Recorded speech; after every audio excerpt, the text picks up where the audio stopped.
নাজৰাত হেলিকপ্টাৰেৰে আহি উপস্থিত মুখ্যমন্ত্ৰী ডক্টৰ হিমন্ত বিশ্ব শৰ্মা।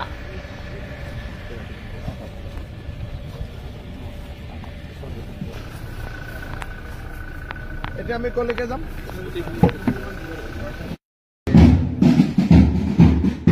মুখ্যমন্ত্ৰী আঁচনিৰ যাদু হাজাৰ হাজাৰ মহিলাৰ হাতৰ পৰা মুখ্যমন্ত্ৰীৰ হাতৰ পৰা নতুন ৰেচন কাৰ্ড ল'বৰ বাবে চকীমুখস্থিত জৱাহৰ নবোদয় বিদ্যালয় খেলপথাৰত হেলিকপ্টাৰ যোগে আহি পদাৰ্পণ হোৱা মুখ্যমন্ত্ৰীগৰাকীক সোণাৰী সমষ্টিৰ বিধায়ক ধৰ্মেশ্বৰ কোঁৱৰে জনালে উষ্ম আদৰণি। লগতে বিধায়কগৰাকীয়ে আন বহু দলীয় নেতাসহ একেলগে ভাগ ললেহি চকীমুখ উচ্চতৰ মাধ্যমিক বিদ্যালয় খেলপথাৰত হ'বলগীয়া ৰেচন কাৰ্ড বিতৰণী সভাত, য'ত পুৰুষ মহিলাকে ধৰি বহু লোকৰে সমাগম হোৱা দেখা পোৱা গ'ল।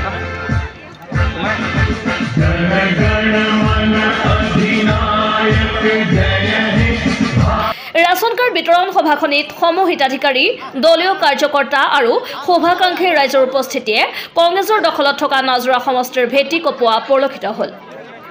শিৱসাগৰৰ পৰা ফাৰহান লাস্কৰৰ ৰিপৰ্ট।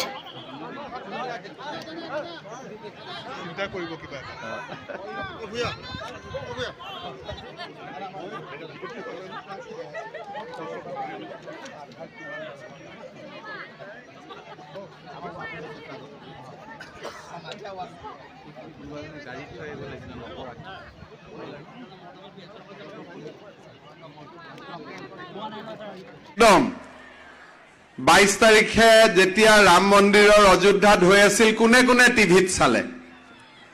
কিমানে চালে? হাত ডাঙত। বাপৰে, চবেই চালে। তেতিয়াহ'লে মোৰ লগত একেলগে কওক, জয় জয় শ্ৰীৰাম।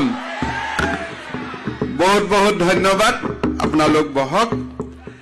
ফৰ্ম ললে? ঠিক আছে। এতিয়া আপোনালোকক কি কৰিব লাগিব? আপোনালোকে 1 মাহ 45 দিনৰ ভিতৰত, যেনেকে ফৰ্ম এদিনতে আপোনালোকে ললে, সেইকাৰণে দালাল বিলাকে গমেই নাপালে কেতিয়া ফৰ্ম ললে, একেদিনাই লৈ ললে। এতিয়া ফৰ্ম ফিল আপৰো মই এদিনেই সময় দিম, 1 মাহ পিছত, যে আজিৰ দিনটোতে ফৰ্ম ফিল আপ হ'ব। কিয়? দালালে গম পাব নালাগে, ৰাতিপুৱা গম পাব, আপোনালোকে আহি ফৰ্মটো জমা দি দিব। আৰু তাৰ পিছত দালাল বিলাকে গম নোপোৱাকৈ বেংকত 10,000 টকা টিপলিং কৰি সোমাই যাব।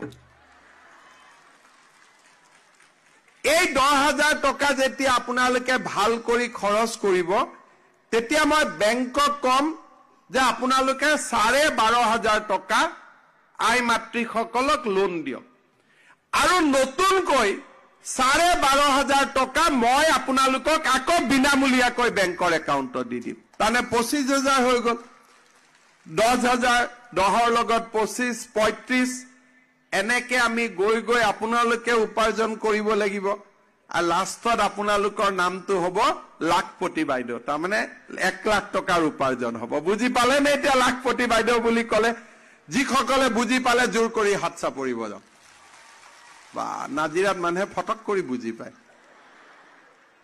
বুজি পাইতো ফটক কৰি পায় নে নাপায়?